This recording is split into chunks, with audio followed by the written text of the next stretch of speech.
ya tarikhi, na tarikhi sard qadhaya tarikhia zinachosha kwa watu.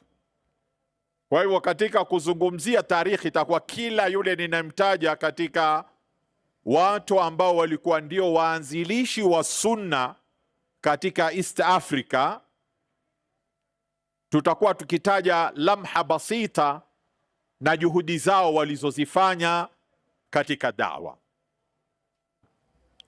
Hii inamaanisha kwamba katika haya makongamano tunapohudhuria tunapata faida tofauti tofauti. Moja, tunaongeza maarifa yetu. Tunaongeza nini? Mimi nazungumza na nyinyi, sitaki mulale mimi. Tunaongeza nini? Tunasoma, hatutoi lecture ile ya kubabaishana.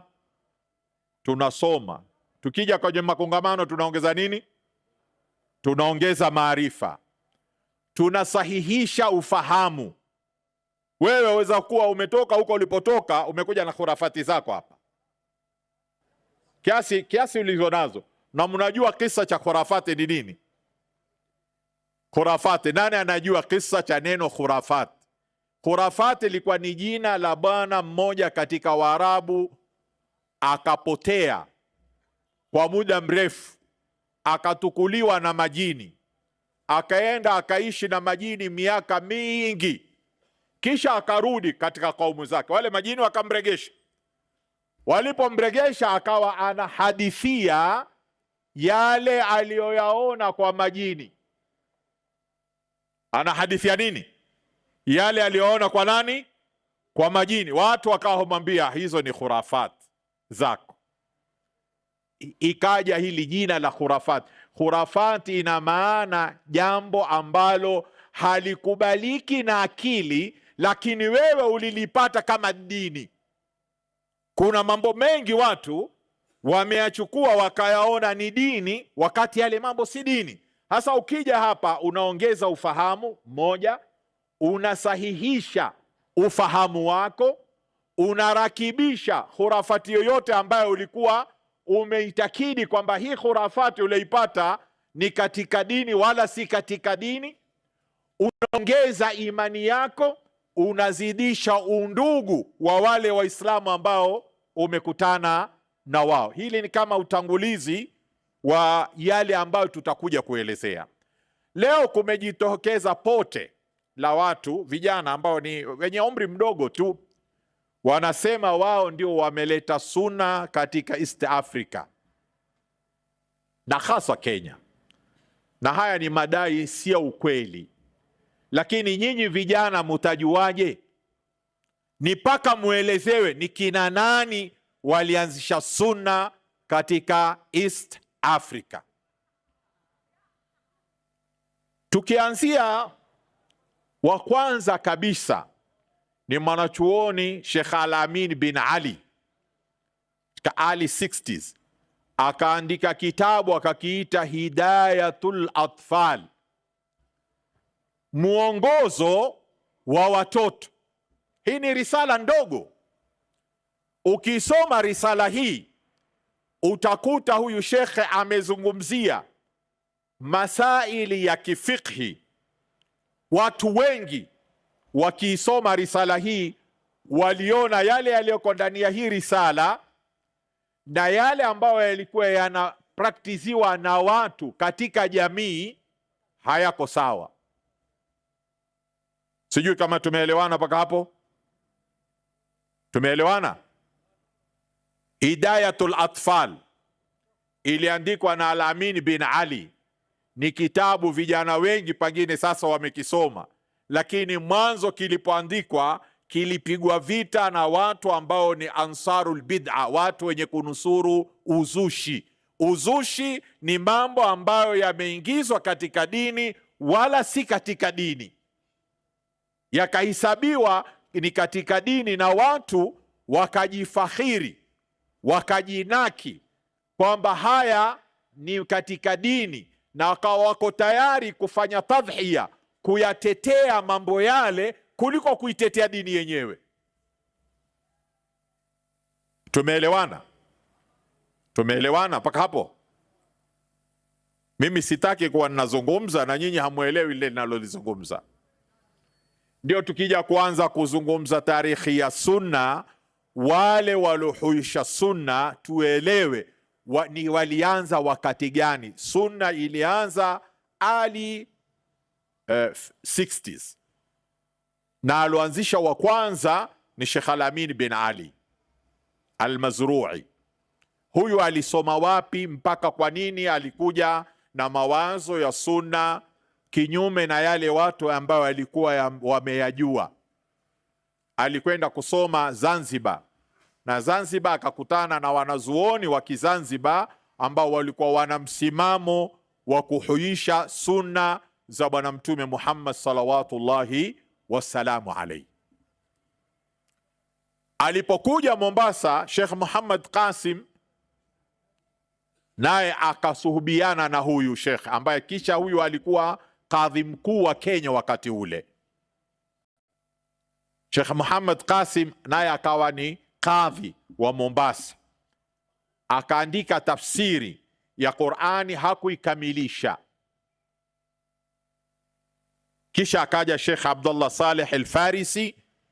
Sheikh Abdullah Saleh Al-Farisi ndio akaja kuyafafanua haya mambo kiparuanja, kwa sababu alikuwa ni chifu kadhi.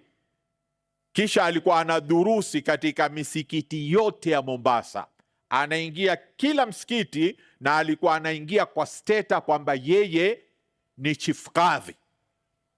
Kwa hivyo wale ambao wanapinga sunna walikuwa wanashindwa kumkataza kwenda katika ile misikiti kwa sababu ya steta yake. Sio steta yake tu, Sheikh Abdullah Saleh Al-Farisi alishtakiwa na bibi yake. Bibi yake alikwenda kumshtaki. Alimshtaki kwa nani? Kwa kadhi wa Mombasa, Sheikh Muhammad Qasim Al-Mazrui.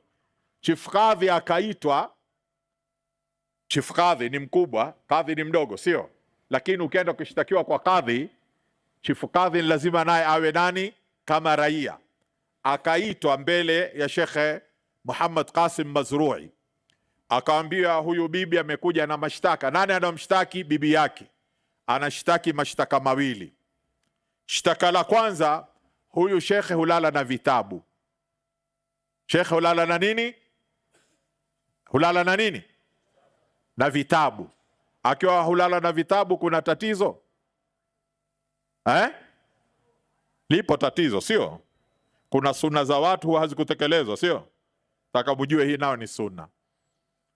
Na hii watajua ni wale wazee, vijana hamna haja ya kujua mambo hayo. Mkifikia wakati wake mtajua. Kwa hiyo nyinyi fanyeni kama hamkusikia, watoto wadogo. Akaambiwa yule bibi, wewe mwenyewe ndio utakayejihukumu. Mtu anajihukumu mwenyewe? Akaambiwa wewe mwenyewe utajihukumu. Vipi? Akaambiwa waonaje ungekuwa ni bibi wa 4?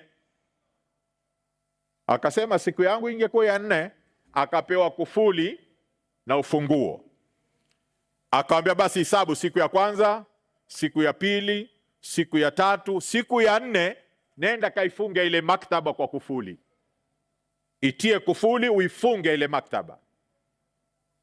Ikitoa kufuli, maktaba ikifungwa, shekhe atakwenda kulala wapi? Atalala wapi? Atalala pamoja na mama, au sivyo? Msiogope kusema hivi jambo la kisharia, atakwenda kulala na nani? Sasa angalia shekhe alivyoridhika na ile hukumu. Kisha shtaka la pili ni nini? Akamwambia huyu akipewa mshahara wake anawagawanyia maskini wote. Yule chief kadhi akipewa mshahara mwisho wa mwezi, maskini washajua kwamba Sheikh Abdallah ni mtu mkarimu, basi wanapiga foleni tarehe 30, wanakwenda kwenye ofisi yake, wanapiga foleni. Shekhe akitoka na zile pesa, huyu na yule na yule na yule, mpaka anakwenda nyumbani hana kitu. Akaulizwa na kadhi, unatoshwa na pesa kiasi gani? Bibi akasema nataka pesa kiasi fulani. Akamwambia kila mwisho wa mwezi tutazikata kwenye mshahara wake, njoo uje uchukue pesa zako. Wapi? Uje uchukue wapi? Katika ofisi. Njoo uchukue pesa zako katika ofisi.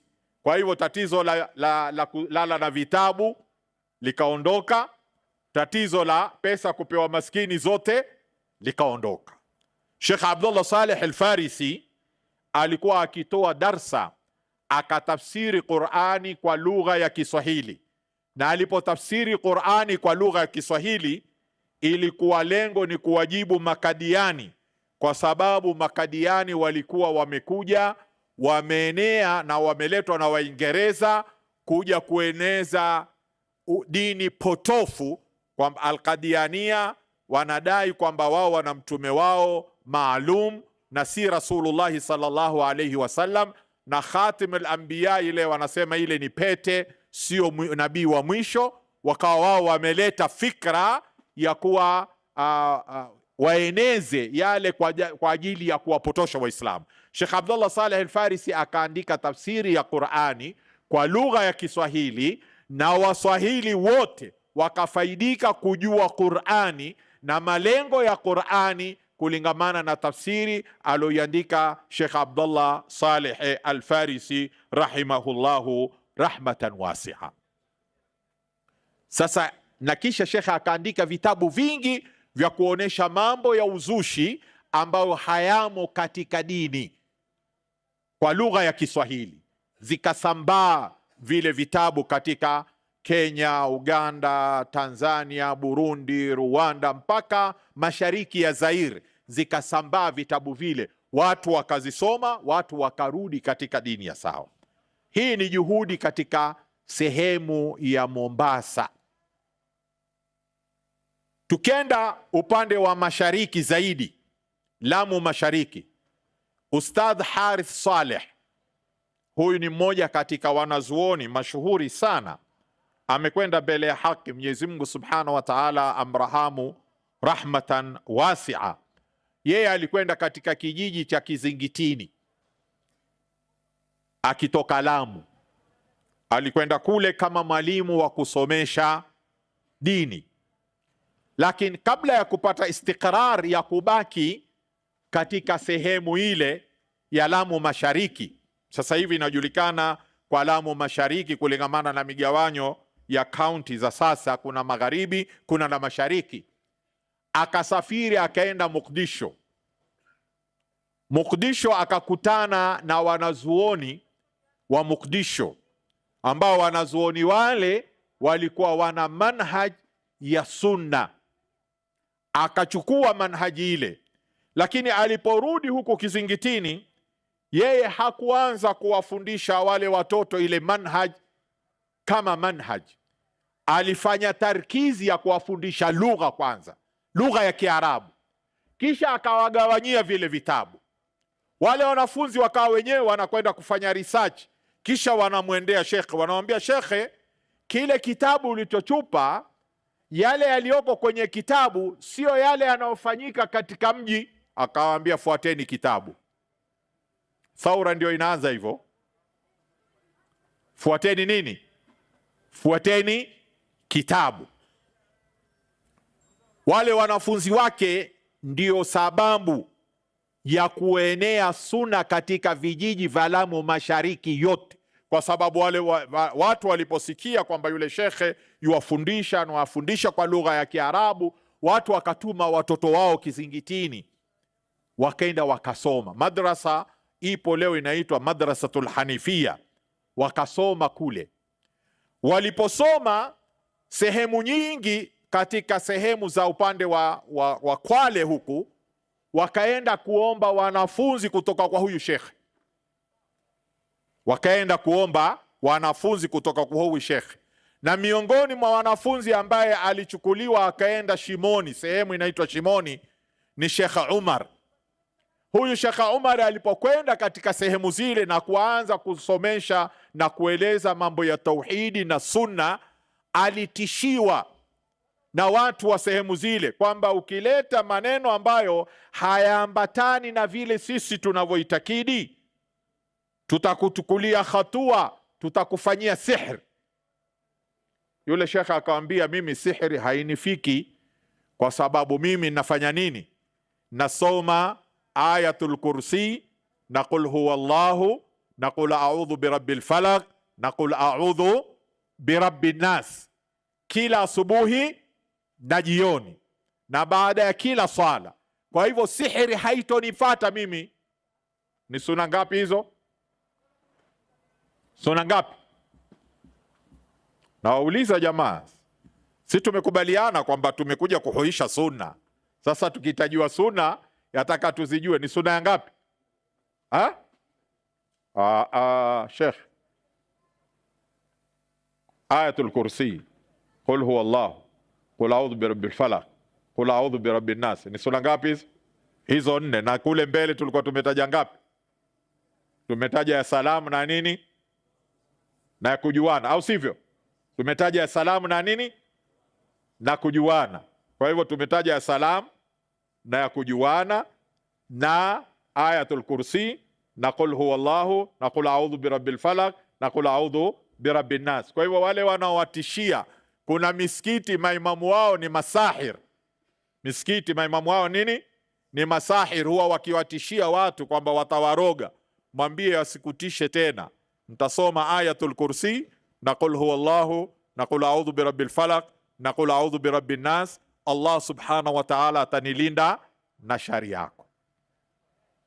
Kwa hivyo katika ile miji ya Coast, kila mji utakuta kuna wanafunzi wa huyu shekhe walienda katika vijiji vile wakahuisha sunna ya Mtume salawatullahi wasalamu alayhi, wakafundisha na watu tauhid.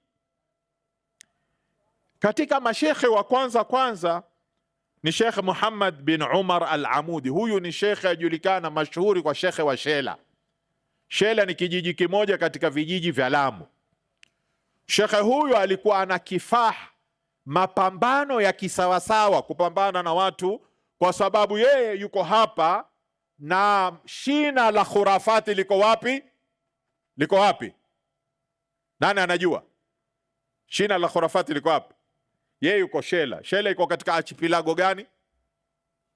Nani anajua? Lamu, usiogope washirini, Lamu. Yeye yuko Shela na hapa. Sasa huyu alipata shida kubwa sana huyu shekhe. Kwa sababu gani? Kwa sababu yeye alikuwa katika muwajaha, yuko katika mapambano. Akasema mashairi haya yanaofuatia kutetea wanazuoni wa sunna. Akasema kuwaambia wale vijana ambao walikuwa wakiwasomesha, atat'anu fi nujumi al-ihtidai, atat'anu fi nujumi al-ihtidai, yani unawatusi wale ambao ni nyota za muongozo. Fadhairu nathi lilwa'al as-saghiri, kutukia kubaya ya ule wa'al ambaye mnyama ule ambaye ni mdogo aende akapige kwa pembe zake kupiga mlima. Farabbuka an fi'alika ghaira radhi, Allah subhanahu wa ta'ala hayuko radhi na matendo yako unayoyatenda.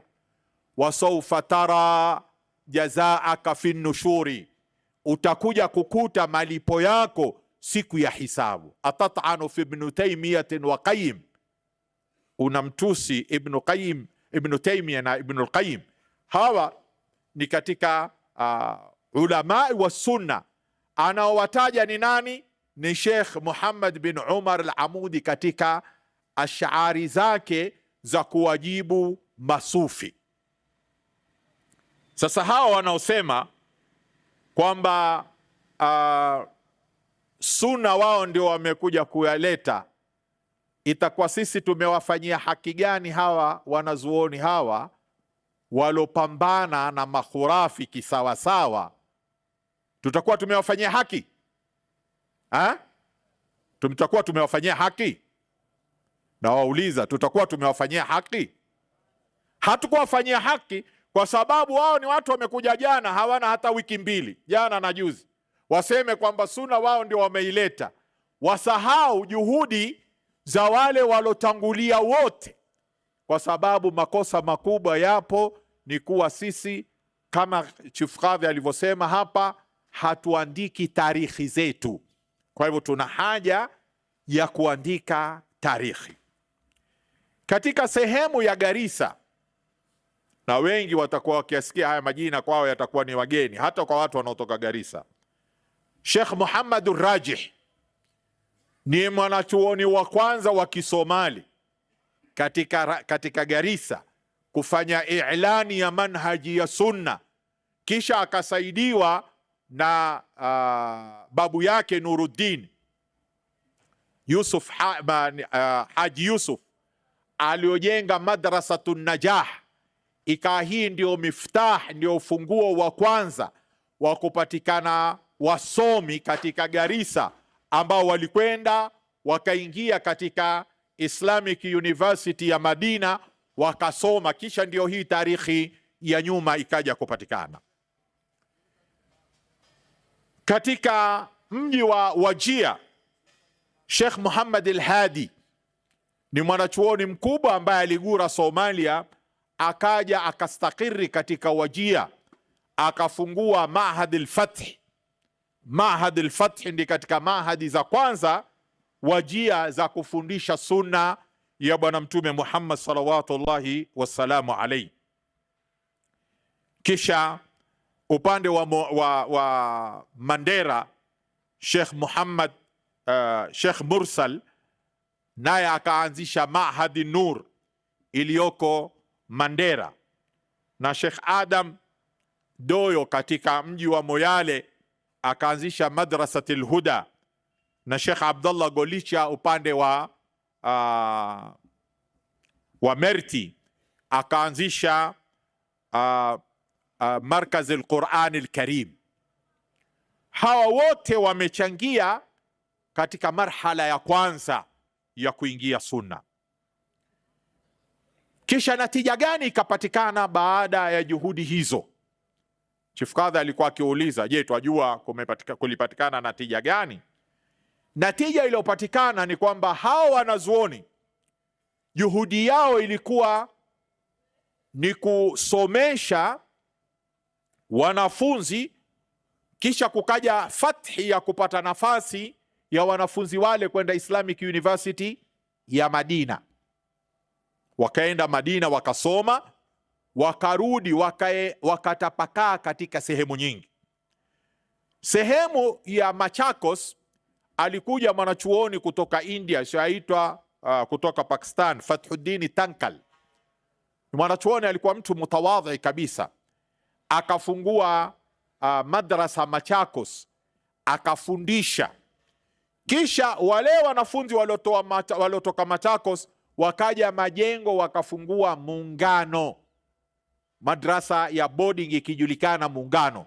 Wanafunzi wa kwanza katika wanafunzi walitoka Muungano wakaenda wakasoma Madina kisha wakarudi ni Dr. Ibrahim Ishaq ambaye alikuja akawa mkurugenzi wa African Muslim Agency.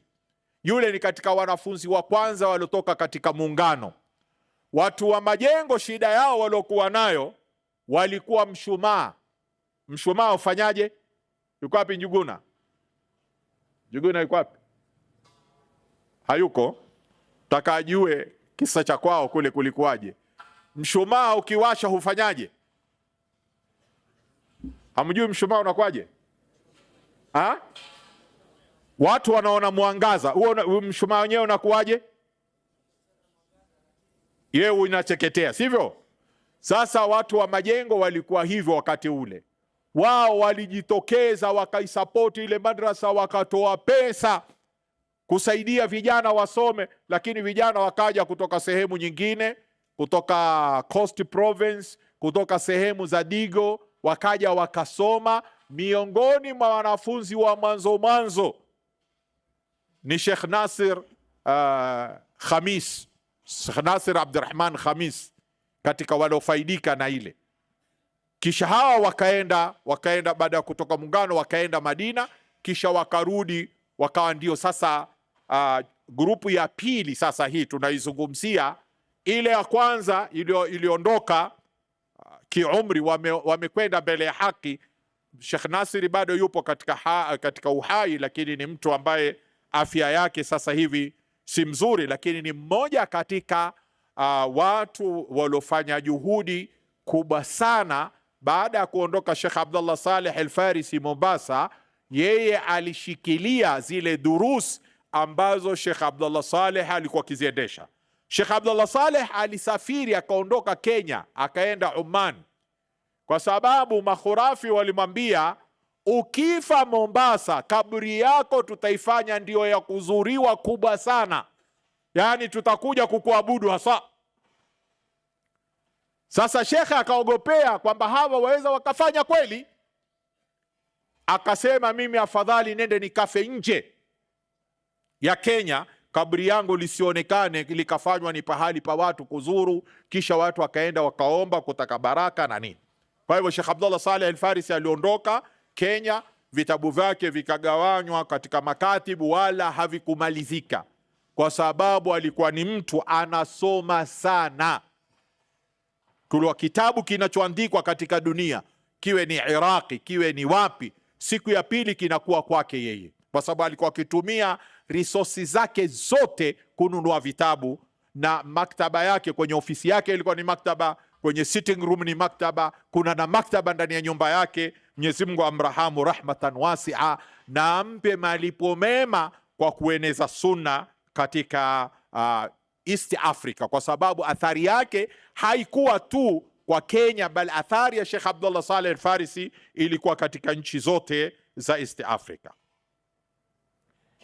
Sasa wale waliotoka katika Islamic University, sasa hawa ni generation ya pili baada ya generation ile iliyotangulia.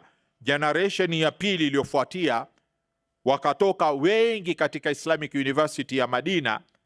Katika sehemu ya Eldoret, Sheikh Adam kutoka Ethiopia akawa ni mabuuthi wa Darul Ifta.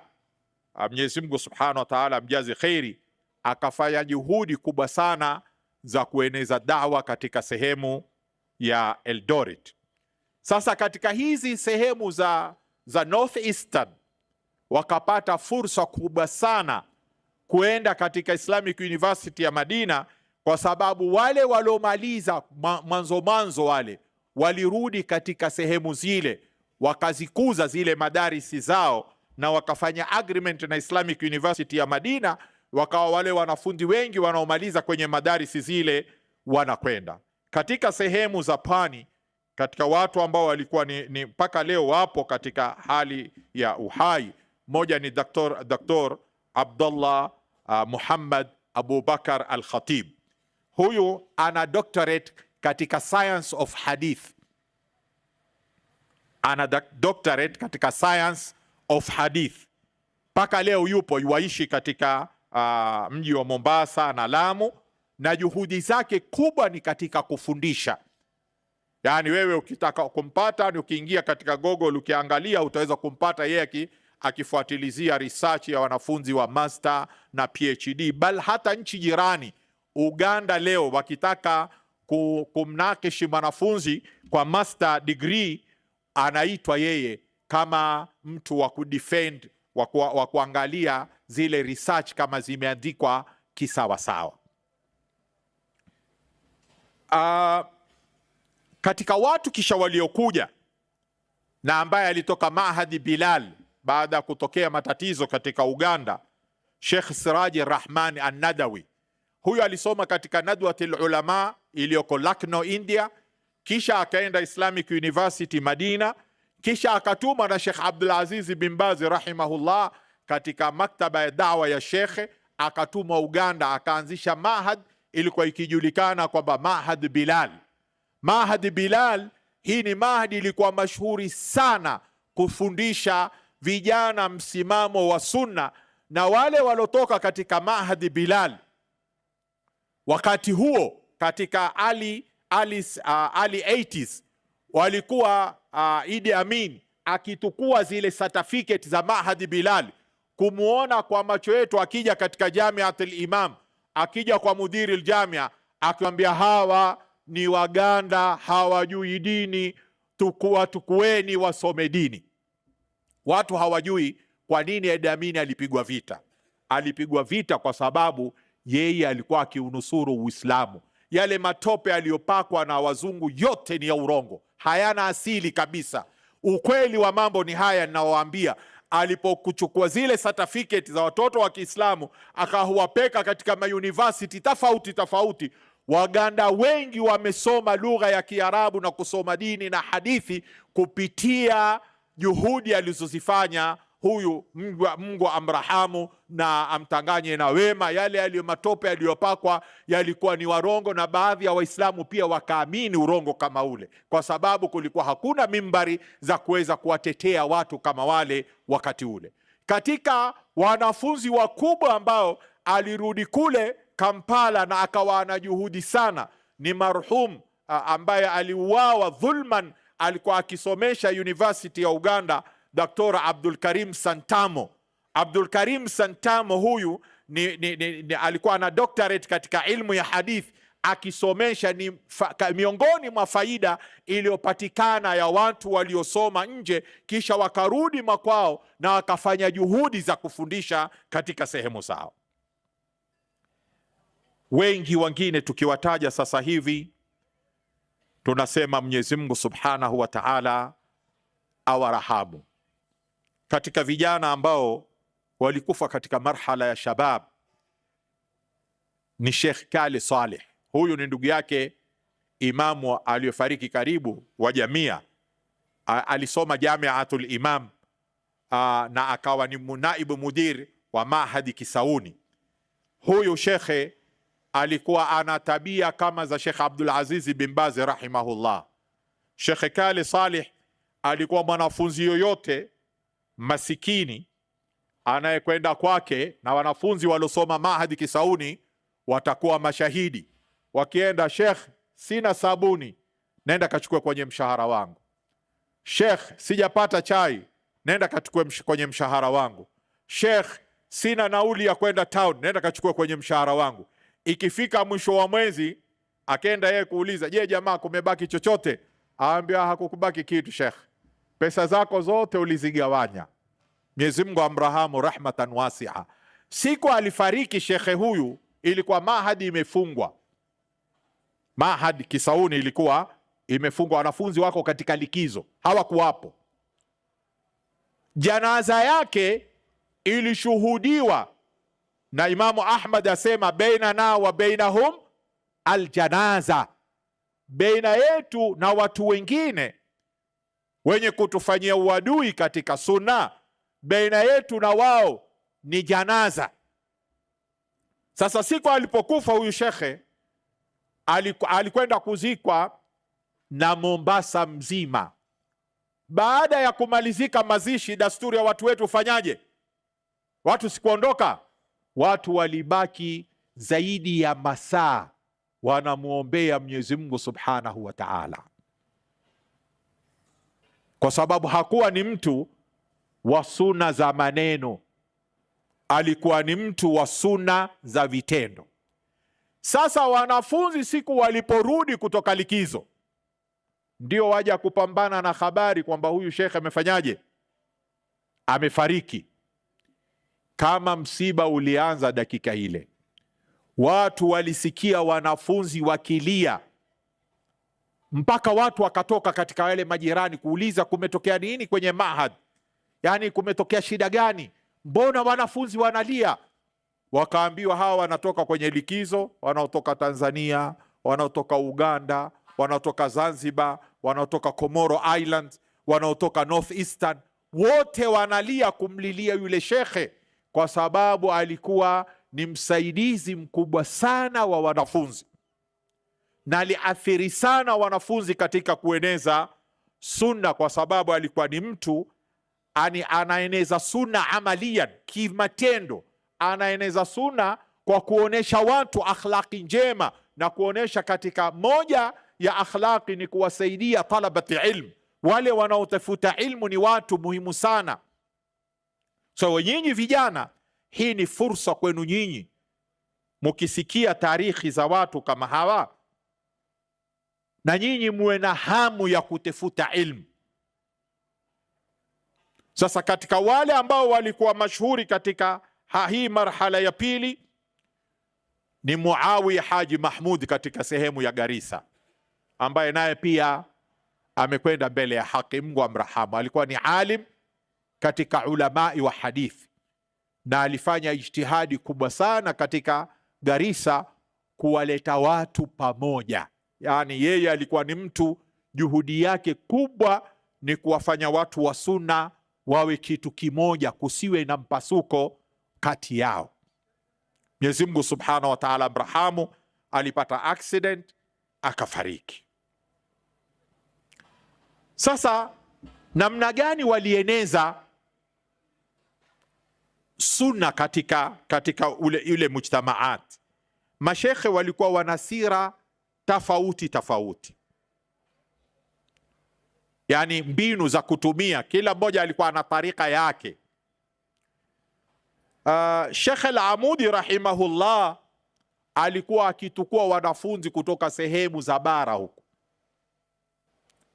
sehemu za Ubaluiani, sehemu za Wajaluo na sehemu nyingine, akiwapeleka pale kwenye madrasa yake ya Shela, akiwafundisha. Na baada ya kuwafundisha alikuwa akiwalazimisha kwamba la, hawapi shahada zao wakiwa watakuweko pale katika coast. Atawapa shahada zao wakirudi wapi? Akirudi wapi? Kule walipotoka, kwa sababu lengo lake haikuwa ataka wasome kisha wabaki kule. Kinyume na sasa hivi kuna vijana wengi wametoka Markazi Tauhid na Mahadi Kisauni, kutoka sehemu hizi za bara, ambao sasa hivi sisi tukizipita sehemu nyingine tunasikitika kuona hali ziko mbaya za Waislamu, lakini wale walipomaliza hawakurudi tena.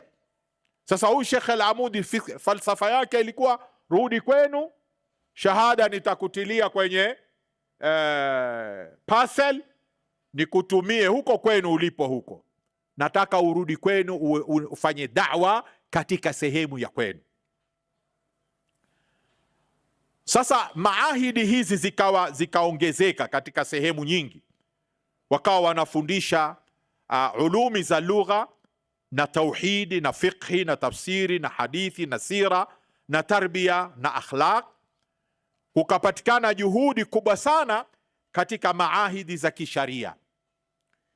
Sasa kuna mchango pia wa binti yetu, ukhti yetu Abdurrahman, naye ana mchango wake, na haifai sisi tukitaja tarikhi ya da'wa kumsahau ukhti yetu huyu, kwa sababu katika watu ambao walikuwa nyuma ni wanawake. Yeye akaja Nairobi early 80s akafungua mahad tarbia alislamia lilbanat, akafungua mahad ya banat, kisha akatukua wasichana kutoka sehemu tofauti tofauti, akawapa tarbia mzuri sana, yani tarbia ya kwamba mwanamke wa Kiislamu ataka awe vipi, avae vipi, ajue mahrimu yake ni nani na ambaye si mahrimu yake ni nani. Mwenyezi Mungu amjazi khairi. Wale wanafunzi wake sasa hivi katika East Africa, hakuna katika mji utakwenda utamkosa mwanafunzi aliyotoka kwenye mahadi ya banat, na hii ni dalili ya ikhlasi yake. Mwenyezi Mungu Subhanahu wa Ta'ala amjazi khairi, bado yuko katika qaidi alhaya, iko Pangani hii madrasa mahad albanat alislami, mahad tarbia alislamia lilbanat iko Pangani. Alitekeleza dauri kubwa sana ya kuwafundisha mabanat tarbia ya Kiislamu mzuri, na kuwafundisha hijab na kuwafundisha masulia yao. Mabanati hawa katika sehemu zote wamekwenda, wamefungua madarisi za banat, wamefungua madarisi za banat, nazo zimezalisha waalimu wengine. Wao wametoka kule ni waalimu, wamezalisha waalimu wengine wa kike, mpaka imekuwa dauri yao ni kubwa sana, huwezi kughafilika nayo. Ukiingia katika mujtama huwezi kuisahau dauri yao, kwa sababu markazi ya Aisha iliyoko Nairobi inaofundisha Waislamu wapya, anayesimamia Abdul Karim ametoka mahadi ya banat. Madrasa ya Inaba ambayo ni madrasa kubwa ya banati iliyoko Mombasa, ni walimu walitoka mahadi ya banati na kadhalika. Kwa hivyo itakuwa si insafi, si haki, si sawa sisi tuzungumze tarikhi ya da'wa kisha tumsahau mwanamke aliingia vipi katika da'wa, kwa sababu juhudi za wale waume walizozifanya tumeziona. Tuangalie na juhudi za banati, nao ni nani alianzisha juhudi upande wa mabanati? Aloanzisha hakika ni Ummu Abdurrahmani, na Abdurrahmani mwenyewe amekuwa shekhe, mtakuja kumwona hapa, ataingia nafikiri kesho. Ni mmoja katika watu ambayo atatoa mihadhara. Katika mihadhara hii mtamwona huyu Abdurrahmani. Basi mamake Abdurrahmani ndiye alioanzisha haraka sahwa ya upande wa mabanati. Kwa hivyo ni insaf. Watu wakiwa na insaf lazima wampe kila mmoja haki yake, mpe kila mmoja haki yake. Sasa katika sehemu nyingi katika Moyale wapi, kila sehemu unaoenda utakuta na hawa mabanati. Sasa sadma iliyokuwa kubwa ni hawa walipotoka, wamekuja ni wanawake wamefundishwa kuishi kisharia.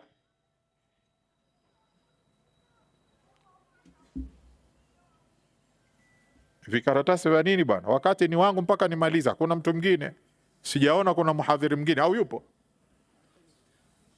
Kama kuna muhadhiri mwingine nitavikubali vikaratasi, lakini ikiwa hakuna muhadhiri mwingine, wacha mpaka mmalize mada yangu kwa utaratibu, kwa sababu mwanzo hamjaniletea na zawadi bwana. Hata kaziongezeke sasa. Taib. Kwa hivyo Ummu Abdurrahmani akatekeleza dauri, na ndio maahidi. Kuna markaz Aisha Mombasa, kuna Inaba, kuna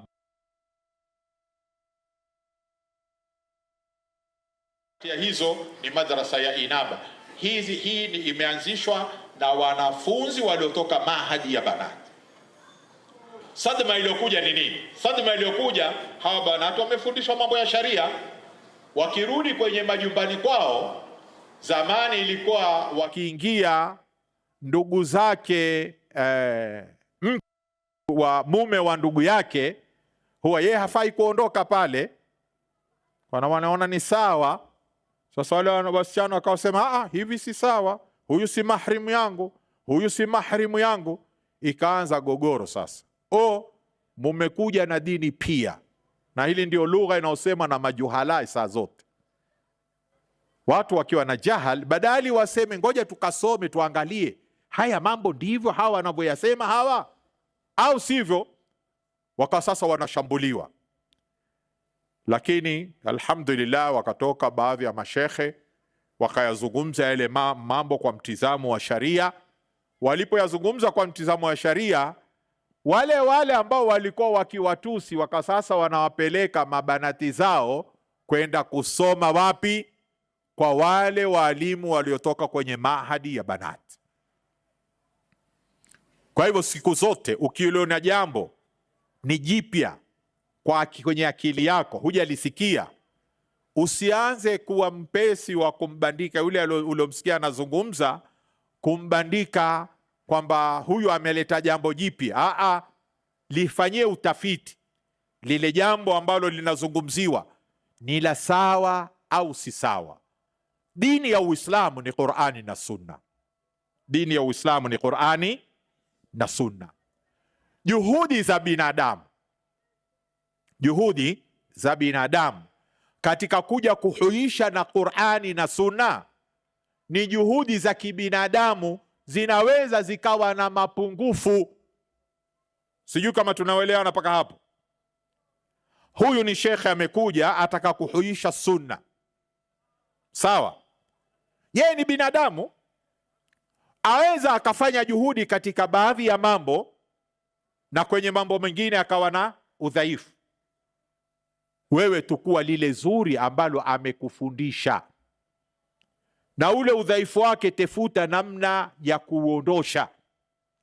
Huo ndio Uislamu, sio kubeba machuki dhidi ya Waislamu wenzetu kiasi cha kuwa lau utatajiwa Muislamu mwenzako amekwenda mbele ya haki, badali ya kumfanyia tarahum. Leo imekuwa watu wakisikia fulani amekufa, wanasherehekea kwamba amekufa fulani, ameondoka mtu ambaye alikuwa akipinga fikra zao. La haula wala quwata illa billah. Yani ni maafa katika ulimwengu wa Kiislamu leo kupatikana kipote cha watu wanaojipa kadasa, yani wanajipa tazkia nafsi zao. Wala tuzaku anfusakum huwa a'lamu biman ittaqa. Allah subhanahu wa ta'ala ndiye anayemjua ni nani anayemwogopa Allah subhanahu wa ta'ala. Wewe unajipa tazkia nafsi yako na unamlani muislamu mwenzako wakati yule ameshikamana na Qur'ani na sunna za Bwana Mtume Muhammad sallallahu alaihi wasallam. Siku ya Kiyama utakwenda kujibu nini ukiulizwa wewe ulilani kitabu cha Mwenyezi Mungu na sunna? Kwani mtume alituletea nini? Mtume hakutuletea zaidi ya kutuletea Qur'ani na sunna na akhlaqi mzuri na imani ya kisawasawa. Faida gani tunapata katika makongamano haya? Kabla ya kwenda kuangalia hizi faida, ni sipendi kuwa katika mazungumzo haya nitamsahau Sheikh Ahmad Ali. Huyu ni mwanachuoni ambaye katika wanazuoni nilopitia kuwaona, Mungu amrahamu, amekwenda mbele ya haki. Katika wanazuoni ambao nilimuona ameipa nyongo ulimwengu, na alitoka Islamic University ya Madina, kisha akafanya istikrari katika visiwa vya Lamu Mashariki, hasa katika kijiji cha Tundwa. Sijaona katika vijana wa kisasa hivi mtu ambaye alipa nyongo dunia kweli kwa huyu Sheikh Ahmad.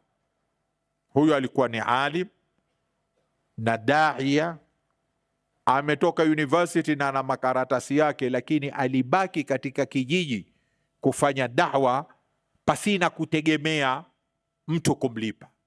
Na ulikuwa ukimpa, ukaenda ukamnyoshea mkono, mfano ukampa pesa hivi, ukamwambia hizi shekhe ni zako, tumia wewe, atawaita wale walimu wa madrasa wote, aambie khairi imekuja, alhamdulillah, fulani amekuja ametuletea khairi, atawagawia wote, naye atabakiwa na kama ni 1,000, kama wale waliopata ni kama 2, yeye na wale wenzake watakuwa sawa sawa. Hata ukampa kwa siri kinamna gani, hata ukimwambia wale wenzake wamepewa, hakubali mpaka awaite, awaulize, mumepewa nyinyi kama nilivyopewa mimi? Mimi nimepewa kadhaa. Wale wakiambia shekhe, sisi lakini tumpewa kidogo, hatukupewa kama hizi. Hai, njoni basi chukueni. Afanye fungu sawa, wakati yeye ndiye alikuwa ni shekhe mkubwa wa kutegemewa. Mwenyezi Mungu awarahamu wote. Kuna Muhammad Sharif ambaye alikuwa Malindi, kuna Ahmad Sharif ambaye alikwenda Malawi. Sasa angalia watu wa Kenya namna walivyochangia sunna, kisha watu wanasema wao wakuja jana na juzi. Sheikh Ahmad Sharif alitoka Islamic University, alikuwa ni mtu wa visiwani kule, akaenda Malawi kufundisha dini. Wamekwenda mbele ya haki, Mwenyezi Mungu wote awarahamu. Kuna Sheikh Msallam ambaye alichangia naye kwa kiasi kikubwa, hasa katika mijadala ya kupambana baina wa sunna na watu wa bid'a. Alikuwa mstari wa mbele kabisa. Na kuna Sheikh Yusuf bwana, na kuna Maalim bwana. Huyu ni mwalimu ambaye alifundisha katika sehemu za Ngomeni, na huyu shekhe ulikuwa ukipishana naye njiani huwezi kusema ni shekhe, namna alivyokuwa down to earth. Lakini ni mtu sunna upande wa Watamu, Ngomeni, Mambrui, Malindi ilipitia kwa huyu shekhe Maalim bana. Mwenyezi Mungu Subhanahu wa Ta'ala awarahamu. Faida gani tunaipata katika makongamano kama haya tukihudhuria? Kwanza, kuelewa sunna. Pili, kujua namna ya kufikisha risala kwa njia mzuri na kwa hikma. Ndugu zetu katika risala hawangefaulu kama hawakutumia hikma ya kutaamaliana na misikiti tofauti tofauti, kuleta umma kuwa pamoja, kwamba kunawezekana umma ukawa pamoja. Kwa sababu gani? Watu wakifahamu manhaji ya kisawa, shida itakuwa wapi? Shida itakuwa imeondoka. Kwa hivyo watu waweza kuwa pamoja wakija kuhudhuria minasaba kama hii, wakajua njia ya sawa ni ipi, wakakuza akhlaqi zao, wakakuza maarifa yao, wakakuza imani zao, pasina shaka watu aina hii wataweza kukaa pamoja kama hivi mulivyokaa pamoja, na tuwaweza kukaa pamoja tukafanya miradi mingi ya umma wa Kiislamu. Mbali na hayo kwamba tunakuja kwa muda mfupi, tunawajua mashekhe wangapi. Ni faida kwewe kujua kwamba mimi nikiwa na tatizo, kumbe naweza kumpigia Sheikh Saad akanieleza masala, wakati wewe ulikuwa kwenye kijiji chako huko, ulikuwa hujui ila shekhe wako, na pengine na yeye ana mwelekeo ambao sio wa kisawasawa. Ukitaka kujua sawa, umuulize nani? Hujui, utamuuliza nani? Ukihudhuria makongamano kama haya, unawajua mashekhe wengi, na kule kuwajua mashekhe ni njia moja ya wewe kuweza kujua maarifa mazuri. Naqlu alkhibrat ila almanatiq alukhra, ile experience ambayo utaipata kuweza kuipeleka katika sehemu nyingine, na kuinua mustawa wai wa ufahamu wa dini, na kuleta i'tisam katika njia ya sawa. Mwenyezi Mungu aujazi kheri muasasatu Risala, kama taasisi Ar-Risala, Mwenyezi Mungu awajazi kheri, na pia Mwenyezi Mungu awajazi kheri ndugu zetu wa Nakuru kwa kulikubali kongamano hili kufanyika chini ya taasisi ya Daru al-Ilm hapa na kwenye msikiti huu. Mwenyezi Mungu awajazi kheri, na wale wote ambao walichangia kwa njia yoyote ile, sawa wale mashekhe waliokuja kuchangia, sawa wale wafadhili ambao wamechangia katika haya, kwa sababu hili jambo halikufanywa na mtu mmoja, ni juhudi za watu wengi. Wale vijana wanaojitolea wote, Mwenyezi Mungu Subhanahu wa Ta'ala, na wale walioko kwenye makamera kule ambao wana collect data anayoitaka Chief Kadhi, tusiwasahau kwa dua. Mwenyezi Mungu Subhanahu wa Ta'ala leo ametupa njia rahisi kabisa ya kuweza kukusanya information na kufikisha, si kukusanya tu, bali na kuweza kuwafikishia wengine, kwa sababu hii program inavyoendelea iko live kwa media tofauti. Watu wengi wananufaika, sio walioko hapa tu, bali hata walioko katika sehemu nyingine.